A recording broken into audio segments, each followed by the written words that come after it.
TV Câmara Fortaleza. A fortaleza da nossa cidade é você.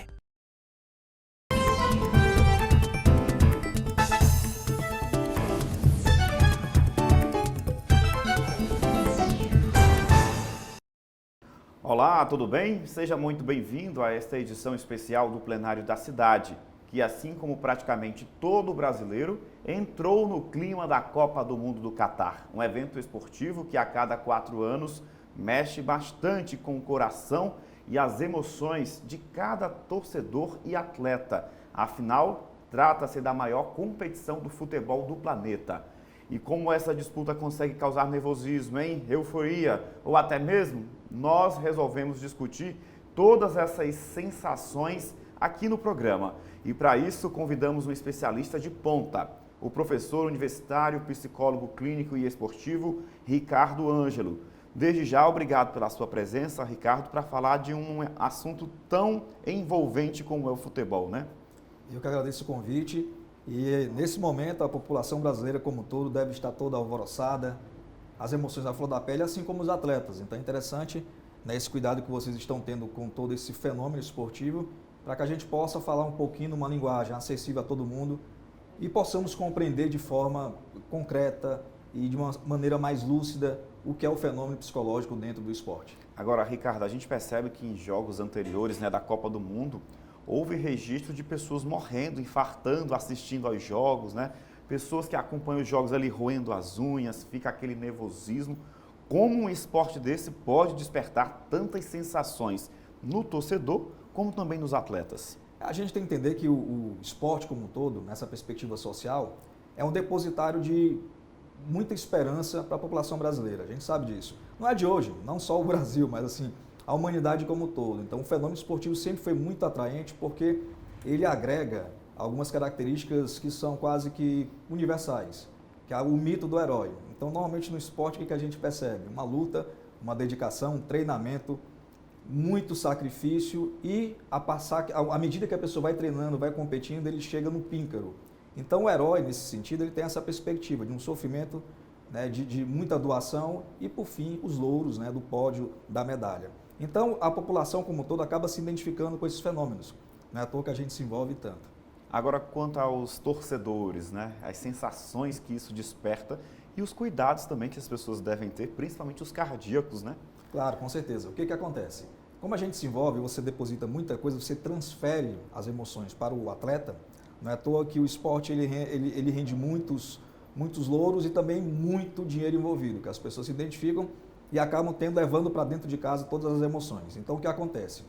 Você acaba passando 4 anos, principalmente na Copa do Mundo, são de 4 em 4 anos. Nesse sentido, as pessoas acabam alimentando, guardando aquilo ali, tem aquela catarse, né, aquele momento de explosão. Então, se você não tem um cuidado, não é acompanhado por um médico, um nutricionista, um profissional de educação física e também psicólogo, obviamente, você pode realmente ter um pico emocional que, infelizmente, pode levar a alguma sequela e espero que nada tão grave. Mas a gente tem que tomar muito cuidado com essa perspectiva emocional. O ideal seria torcer sem tanto envolvimento, sem essa transferência emocional. A gente tem um hábito de transferir para outros fenômenos algumas questões nossas. Então a gente, de certa maneira, se identifica ou acaba compensando algumas carências afetivas que nós temos no esporte, como pode ser também na compra excessiva, como pode ser na bebida. E algumas pessoas colocam isso no esporte, principalmente torcidas organizadas, que é aquela questão que é o momento que você se identifica com o outro. Eu costumo falar que normalmente, quando você está numa torcida, você é capaz de fazer coisas que não faria sozinho. É impressionante isso. Um vai com o outro, né? Exatamente. Agora, Ricardo, certamente se tem algo que o brasileiro nunca vai esquecer, é aquela Copa dentro de casa, ano de 2014, um 7-1 para a Alemanha. A gente fala, ainda sente uma dorzinha no peito, né? O torcedor ainda não engoliu aquilo ali. Agora, os atletas, né? Como é que deve ser esse acompanhamento para controlar a ansiedade e evitar até mesmo aquele famoso apagão, né, como aconteceu na partida contra a Alemanha? Pronto, a pergunta foi bem pertinente. A gente tem que entender que naquele momento, e até delicado eu estar falando sobre isso, mas a gente tem que rememorar algumas coisas. A impressão que se deu àquela seleção, aquela equipe naquele momento, era um time que estava todo voltado para um atleta, né? Não custa nada falar.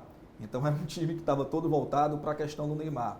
Então houve essa mudança de foco Isso é delicado, porque um time, ele não se compõe apenas por uma pessoa, ele é uma equipe, né? Então as pessoas têm que dividir todas as responsabilidades. E naquele momento, houve um pouco, eu acho que é notório, isso é explícito para todos nós, que era uma preocupação com o menino Neymar.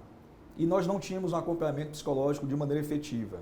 Houve um acompanhamento psicológico, mas era muito pontual, apenas em momentos específicos antes dos jogos. Então, de certa forma, a gente não pode exigir tanto do atleta se não tem esse acompanhamento, embora agora não esteja tendo também. E aí o que é que ocorre? Quando você tira um atleta, uma figura, a estrela, de certa forma, daquele momento, o time fica um pouco sem base, o time fica um pouco sem perspectiva. E a gente percebeu como aquilo ali aconteceu. Na época, eu pensava o seguinte, se começássemos ganhando, talvez fosse diferente um pouquinho. Mas quando a gente começa a perder, aí realmente o time perdeu totalmente foco, como você bem falou. Quando a ansiedade aumenta, cada um de nós temos ansiedade, que é normal ter ansiedade. Só que a gente não pode perceber a ansiedade como se fosse algo negativo, como se fosse fracasso emocional. Então você que está em casa nos assistindo, quando você vai para uma entrevista de emprego, é normal ficar ansioso ou ansiosa. Um atleta quando vai para uma final de uma competição, quando vai competir, é normal ficar ansioso e ansiosa. O que acontece é que às vezes essa ansiedade ela é entendida de uma maneira pejorativa, como se fosse algo negativo e você fica brigando contra. Brigar contra é péssimo. O que acontece? Tem um estreitamento cognitivo, a pessoa não consegue perceber as coisas de uma maneira muito clara e dá esse apagão que você falou, o famoso amarelão. Você não tem controle motor, você chuta a bola muito forte, perde a dinâmica do jogo, perde o esquema tático e aí realmente as coisas vão criando uma bola de neve que vai aumentando até que você não consegue executar, não consegue chegar em alta performance. Agora, Ricardo, a gente vem de 2 anos críticos, né, por conta da pandemia de Covid, onde os jogadores ficaram recolhidos, passaram a treinar menos dentro de casa ou nos seus campos particulares, né, já que as partidas foram suspensas naquele ápice da Covid-19. E agora retorna aí a Copa do Mundo bem disputada lá no Catar. É tão importante contar com essa figura, né, um psicólogo, para garantir o atendimento a esses atletas. Claro. E foi interessante isso que você falou. Como é que a gente trabalha de uma certa forma, para que vocês entendam? Todas as adversidades que ocorrem no dia a dia, no treinamento de um atleta, a gente tem que simular aquilo como se fosse uma competição. Um atleta de futebol ou qualquer outro esporte, ele passa mais tempo treinando do que competindo. Então, em média, dá 70%, 80% treinando e apenas 20% ou 30% competindo. E a gente só dá importância à competição e só lembra da parte psicológica durante as competições. E, na verdade, o psicológico tem que ser feito no treinamento. É um pouco redundante isso. Treinar o psicológico no treinamento. Então, por exemplo, você tem Covid. A Covid, o período, né, de Covid, de isolamento social, de você não ir para a academia, a gente pode pensar e tentar fazer uma relação como se fosse uma lesão no atleta. Então, o atleta que ele lesiona, ele tem que passar um período, né, onde ele vai diminuir a intensidade de treino, em alguns momentos ficar acamado mesmo. E aí o controle de ansiedade, o controle também de estabelecer metas, porque quando ele recupera, ele quer voltar com todo o gás, achando que vai estar no mesmo nível de antes e não vai estar, o que pode gerar outra lesão. Então é muito comum a gente trabalhar essas perspectivas, tipo, o atleta às vezes vai passar 4, 5 dias sem treinar por algum motivo. Aí eu chego para ele e falo, olha, vamos simular como se fosse uma lesão. O que vai acontecer agora com o Neymar, uma lesão? Vai passar 3 ou 4 dias, 5 dias, e é o que ocorre? Vamos trabalhar a ansiedade para que você não perca o foco, mantenha suas metas na fisioterapia, na reabilitação e quando voltar também vamos devagar. Porque o atleta ele tem esse vício, né? Ele comete esse erro. Ele passa 1 semana, 2 semanas lesionado, quando volta ele quer entrar no mesmo nível. Isso é da ordem do impossível. E aí é controlar um pouco a ansiedade, aquele afã de voltar, ficar 100%, mas não é o momento. Então o psicológico também tem essa perspectiva, devagar e sempre estabelecendo metas adequadas que permitam com que esse atleta volte rapidamente ao seu estado anterior de excelência. Ricardo, estou lembrando aqui daquele caso da ginasta americana, né, Simone Biles, que abriu mão, né, de algumas disputas lá nas Olimpíadas de Tóquio e ela disse que estava fisicamente muito bem, treinou bastante, né, estava pronta para diversas medalhas de ouro em várias categorias, mas ela disse que ia interromper, né, a participação em determinados momentos nessa competição mundial, porque ela precisava lutar contra os demônios da mente, né? E é a prova do que você está falando agora, né? Não basta você estar bem fisicamente, mas a cabeça precisa funcionar também, já que é um momento de tanta pressão que provoca ansiedade e outros distúrbios psicológicos também, né? Claro, são 4 pilares. Em alto rendimento são 4 pilares. Pilar técnico, pilar tático, a tática do jogo, o técnico, a técnica do atleta, que isso é treino, a parte física, o condicionamento, e o pilar psicológico. Se um desses pilares estiver um pouco frágil, não se sustenta. Então acaba que o rendimento cai. E no caso de alguns atletas, hoje em dia, existe esse cuidado, essa importância para a saúde mental. E aí também a gente tem que pensar que é o seguinte, o atleta ele não é um ser isolado. Eu falei do mito do herói, né? Então esse herói ele não está sozinho, ele tem uma família, ele tem um passado, ele tem uma perspectiva de futuro. Então você também tem que verificar como é que foi a história, o passado desse atleta, que variáveis da vida pessoal, da vida familiar podem afetar a vida, né? Esse papel de atleta que ele tem. E outra coisa que é muito comum que a gente tem que estar atento, principalmente no futebol, já que a gente está falando de Copa do Mundo.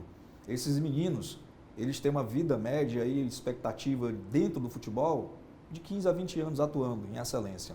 Então, normalmente, até os 40 e poucos anos, você consegue atuar bem. Tá aí o Cristiano Ronaldo, que é o exemplo maior, né, nesse sentido. Então, você também tem que preparar esse atleta para o que a gente chama de transição de carreira. Então, é muito rápido a vida de um atleta e rapidamente ele também tem que encerrar e pensar em outras perspectivas. Tudo isso é saúde mental. Então, são variáveis extracampo e intracampo que vão afetar o processo de saúde mental. E hoje em dia, se você não estiver atento a isso, você não chega à excelência. Agora a gente falando novamente, né, sobre a competição, a Copa do Mundo, em 66 o Brasil perdeu as 3 partidas ainda na fase de grupo, né? Isso aconteceu uma vez na história.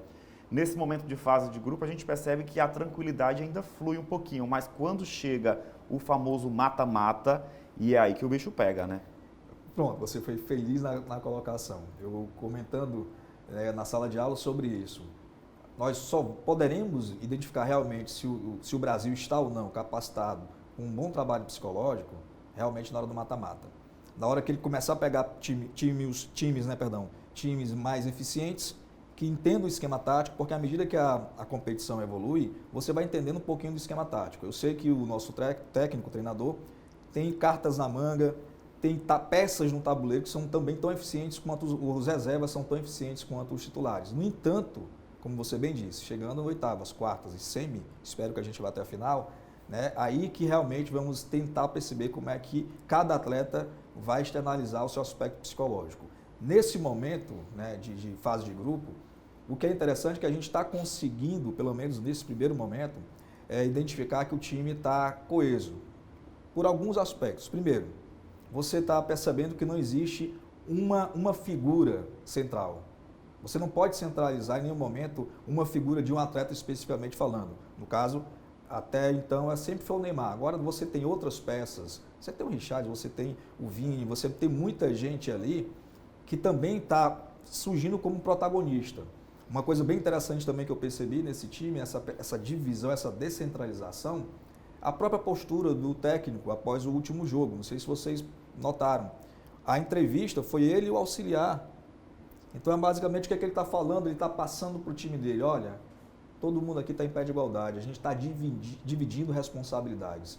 Isso é bom para um time. A gente fala que não é equipe, é time. O que é um time? É quando você olha para o lado, você já sabe o que é que seu colega está pensando. Você está aqui com a bola, já sabe mais ou menos onde é que o outro vai estar. Então, não precisa ter comunicação, aquela verbal.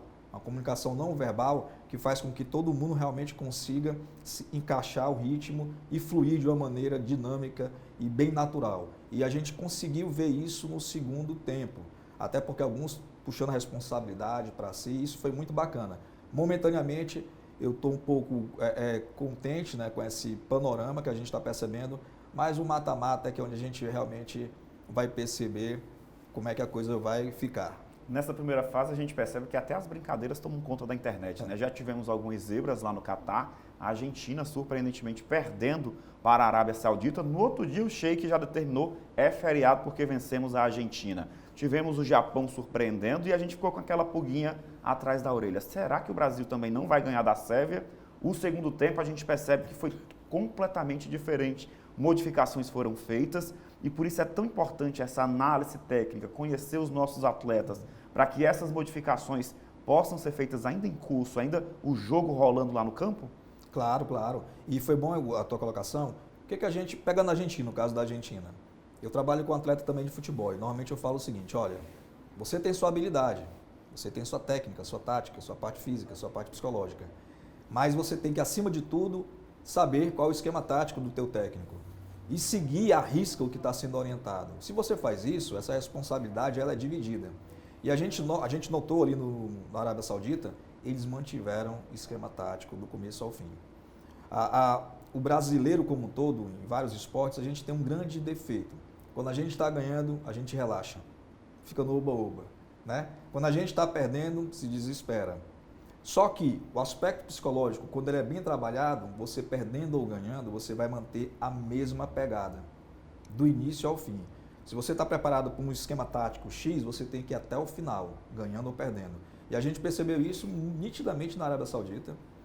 No entanto, a Argentina não conseguiu encaixar o jogo, ficou totalmente perdida. E aí você nota onde entra o aspecto psicológico. Eles esqueceram o esquema tático. Né? Cada um tentou dar conta, não, deixa comigo que eu resolvo. E não é assim, não é só deixar comigo que eu resolvo. O time todo tem que estar comprometido, tem que estar imbuído do que foi orientado na pré-eleção e também no intervalo do primeiro para o segundo tempo. Agora, só para a gente reforçar, né, para quem está em casa, assistindo, telespectador, antes de ir para o intervalo, uma dica, né, um exercício aí para quem está assistindo a gente, uma pessoa bastante nervosa assistindo o jogo. Tem gente até que quer ir logo para o hospital do coração, porque não aguenta tanta emoção, né? Que tipos de exercícios essas pessoas podem fazer para evitar uma partida mais conturbada, né? Vamos lá. É treino, viu, gente? Tem que treinar. Não adianta eu estar falando aqui e você não treinar em casa. Para diminuir o batimento cardíaco, a orientação é que na hora que você estiver respirando, tem um processo de puxar o ar, que é inspirar, e de soltar o ar, que é o expirar. Você vai fazer o seguinte, você vai estabelecer o tempo de soltar o ar tem que ser um pouco maior do que o de puxar. Então, por exemplo, eu vou puxar o ar, posso contar até 3, e eu solto, conto até 5. Quando a gente faz isso com uma certa frequência, sempre nesse ritmo, tempo de soltar o ar maior do que o de puxar, a tendência é que o batimento cardíaco ele vai voltando na calma, você vai reduzindo esse batimento cardíaco. Agora entendam, fiquei com o coração, estou com taquicardia, vou fazer o que o Ricardo pediu e vai resolver, não é isso. De manhãzinha acordou deitado, respira, puxa o ar, solta bem lentamente, vai dormir, antes de dormir faz a mesma coisa por 3, 4, 5 minutinhos. Isso vai te capacitar a ter um treino respiratório que é importantíssimo para manejo de batimento cardíaco, de ansiedade. É claro, você também tem que dar conta de outros fenômenos, mas aí é procurar um especialista. Perfeito. Agora a gente vai fazer um rápido intervalo. Na volta, como lidar com a derrota, hein? Como será? Daqui a pouquinho. Não saia daí. Até já. A TV Fortaleza agora é TV Câmara Fortaleza, a marca da evolução de uma TV de todos os fortalezenses que promove a cidadania levando até você a atuação transparente e comprometida do Legislativo Municipal. Marca de um novo tempo com ampliação na estrutura e mudanças na programação para que todos tenham voz e vez. Porque a fortaleza da nossa cidade é você.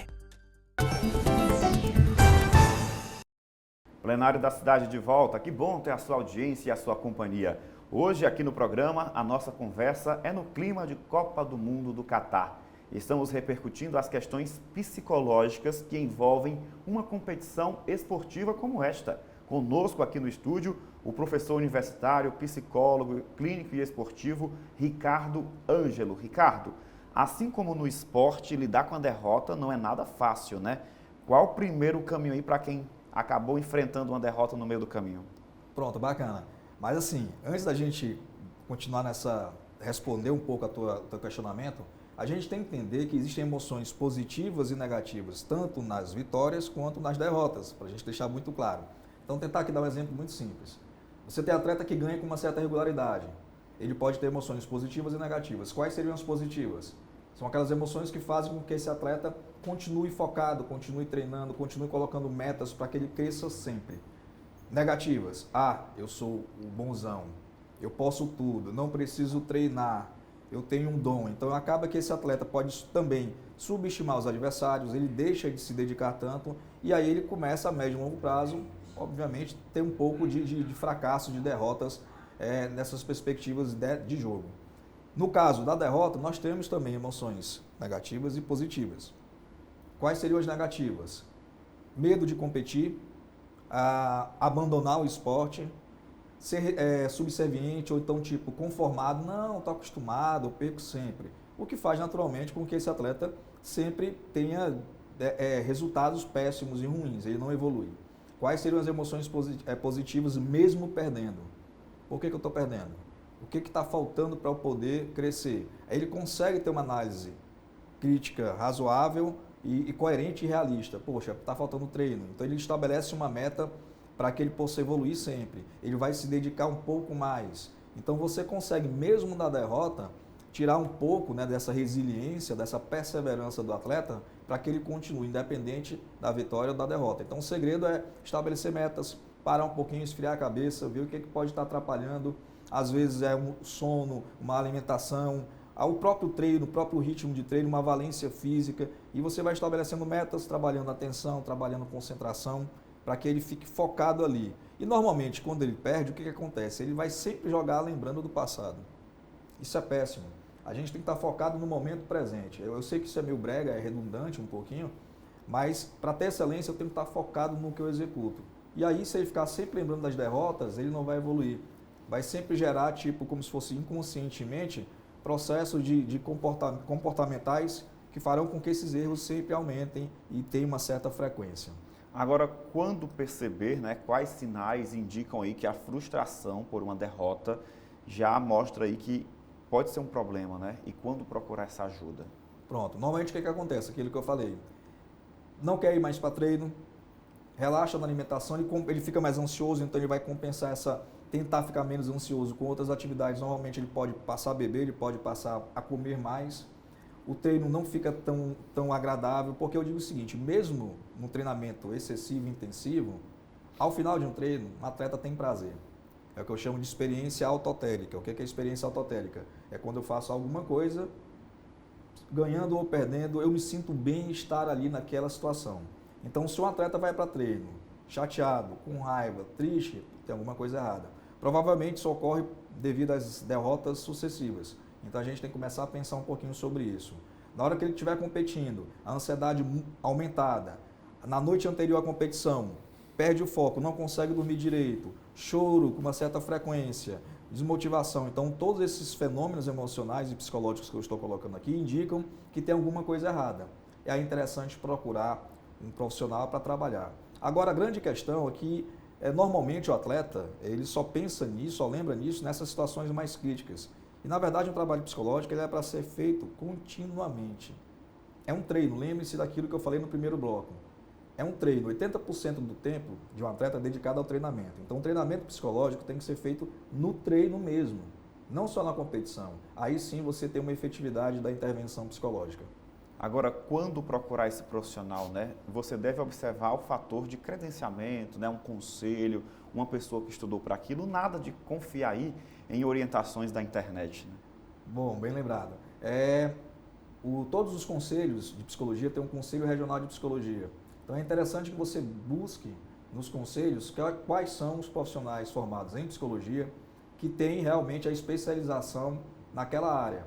Porque nem sempre você contacta um profissional que tem essa especialização. Então o esporte ele é bem diferente, por exemplo, da clínica.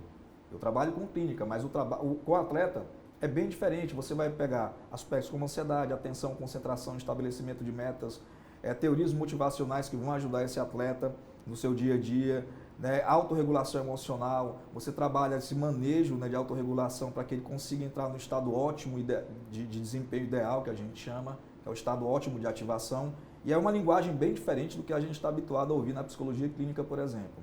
Então, se você pega um profissional que não é especialista, ele não vai conseguir levar, né, te oferecer realmente um trabalho à altura. Então, busquem alguém que realmente tenha especialização em psicologia do esporte, que aí você chega à excelência e à performance. Ô, Ricardo, vamos quebrar um tabu aqui, né, usando bem a linguagem popular para quem está em casa entender. As pessoas têm mania, né, de dizer que psicologia, quem precisa de psicólogo é gente doida, né? Não é isso. No fundo, a gente sabe que todos nós precisamos fazer terapia. Com certeza. Vamos tentar dar alguns exemplos bem simples. Façamos de conta que você que está em casa não consegue estudar, você é estudante. Você tem dificuldade de estudar, de manter a concentração, porque você perde o foco constantemente. O psicólogo pode te ajudar nesse sentido, com técnicas, com estratégias, psicólogo esportivo mesmo, de estratégia de atenção e concentração. Você que está com alguma dificuldade de perceber se o teu trabalho está te trazendo alguma alegria, alguma satisfação, você está com dúvida de quais escolhas tomar, um profissional de psicologia vai te ajudar nesse sentido também, te ajudar a estabelecer metas, te dar um pouco mais de autonomia, de segurança nas suas escolhas. Você que está com a dificuldade, por exemplo, de largar o cigarro, você que está querendo fazer uma mudança alimentar, uma dieta, um psicólogo pode te ajudar também nesse sentido a você estar motivado, a você persistir, a você ter resiliência, a você ter autoeficácia para dar continuidade a esses seus sonhos. Então não é só no adoecimento. Claro que em alguns momentos o profissional da psicologia que trabalha com saúde mental, ele pode sim lidar e deve lidar com transtornos mentais, né, com psicopatologias, como a gente chama. Mas a gente também dá conta de outros fenômenos do cotidiano que às vezes a pessoa não tem habilidade e não tem clareza para poder saber onde é que vai pisar, para onde é que rumo tomar. E aí um profissional de psicologia ele também pode ajudar você em situações do cotidiano, com certeza. E a vida fica mais leve, né? Eu vou aproveitar aqui para abrir um pouquinho mais o gancho, né? A gente estava falando de competições, Copa do Mundo, né? A vida dos atletas, mas para um público em geral, existe uma certa preocupação da Organização Mundial de Saúde, principalmente nesse pós-pandemia, né? A gente torce para que isso aconteça o mais rápido possível. E especulava-se na OMS que uma terceira onda, a gente já está na quinta de contaminação, mas uma terceira onda da Covid seria psicológica. E aí a importância desses profissionais cada vez mais bem capacitados e a importância também da população procurar, né? A gente passou a viver com o luto com mais frequência, principalmente no momento mais crítico da pandemia. O luto estava presente em cada família, na rede social. Você abria Instagram, Facebook e via alguém de luto ali com grande frequência e aquilo te acabava atingindo de uma determinada forma. Por isso é tão importante a gente destacar esse trabalho do psicólogo nesse pós-pandemia. Com certeza. E lembrando, gente, que o luto não é só o luto pela perda de um ente querido. Então a pandemia ela trouxe um luto em vários setores das nossas vidas. Então era aquela pessoa que estava pensando em montar um negócio, com a pandemia não pôde fazer isso. Era a moça que estava pensando em fazer uma grande viagem, não pôde fazer isso por conta do lockdown. Era alguém que perdeu o emprego durante aquele processo. Então, alguns sonhos foram encerrados por conta da pandemia. Então, tem um processo de luto também nesse momento. O que eu sempre falei naquele período, né, de lockdown, de isolamento, é que as pessoas acordaram para alguns aspectos das suas vidas que elas já deveriam fazer com antecedência. Que é o quê? Diversificar o leque de opções. Você ter seu trabalho, qual o grande problema que eu vejo hoje em dia? E que isso ficou muito evidente na pandemia. As pessoas transitam do trabalho ou da faculdade ou do colégio para casa. Final de semana, um lazer de uma maneira exagerada. E aí quando chega na segunda-feira, não descansaram, não houve um relaxamento e aí vem todo aquele estresse. Só para que vocês entendam em casa, estatística mundial, o dia onde nós temos o maior, né, número de infartos, nível mundial, é a segunda-feira. Por que segunda-feira? Você fica de segunda a sexta, se sobrecarrega, não tem um momento de um escape ou de tentar equilibrar os aspectos emocionais e físicos também, óbvio. E aí vai para o final de semana, exagera, chega no domingo, né? Eu tinha um cliente que ele dizia uma coisa muito interessante.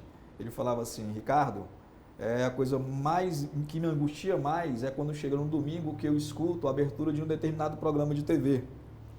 Que é comum, né? Que é nacional. E aquilo me dava uma angústia porque eu sabia que o domingo, o final de semana estava se encerrando. E na segunda-feira eu tinha que trabalhar. Aí o que acontece? Acordava segunda-feira sobressaltado, estressado porque tinha um trabalho pela frente. Então isso pode gerar uma taquicardia e um infarto. Então as pessoas, a gente tem que ter equilíbrio, nem 8, nem 80. E a pandemia mostrou isso pra gente, que a gente tem que ter uma vida equilibrada. Tem um momento do lazer, tem um momento da família, tem um momento da espiritualidade, eu acho que isso é fundamental, da espiritualidade como um todo. O momento de você estar de viajar, de ler um livro, de assistir um filme e, claro, praticar um esporte, obviamente. Ou quando eu digo esporte, é uma atividade física. Então, esse equilíbrio que a OMS, inclusive, preconiza, né, que são vários fatores da nossa vida que geram qualidade de vida. E essa qualidade de vida pega todos os aspectos de saúde mental, saúde física e assim por diante. A gente está chegando ao final, mas eu queria que você deixasse uma mensagem, né, para que as pessoas pudessem cuidar melhor da mente, né? Não é somente a saúde física, que também conta. Pronto, é exatamente isso que eu estava comentando há pouco. Que a gente possa realmente, durante essa Copa do Mundo, vivenciar todas as emoções, né, com alegria. Agora, com hexa. Isso, com hexa de preferência ao final, mas com muita calma, com muita paz.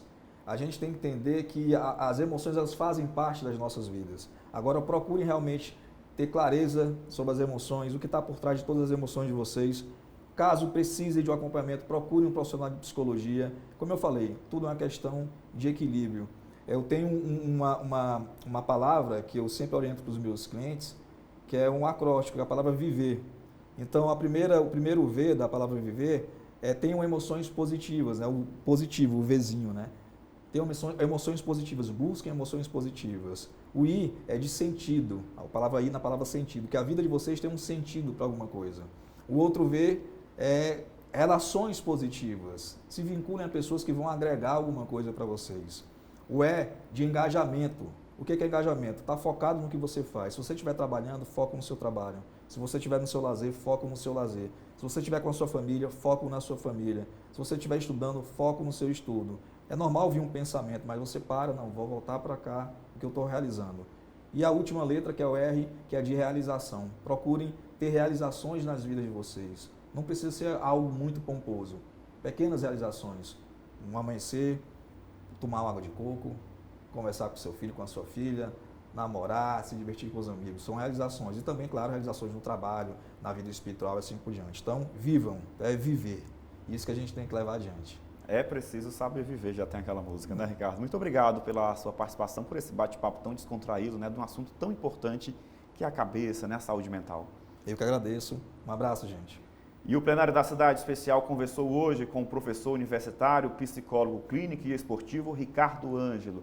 Muito obrigado pela sua presença e até uma próxima oportunidade. A gente fica por aqui e a você de casa, continue ligado na programação da TV Câmara Fortaleza. Até a próxima. Tchau, tchau. Forte abraço.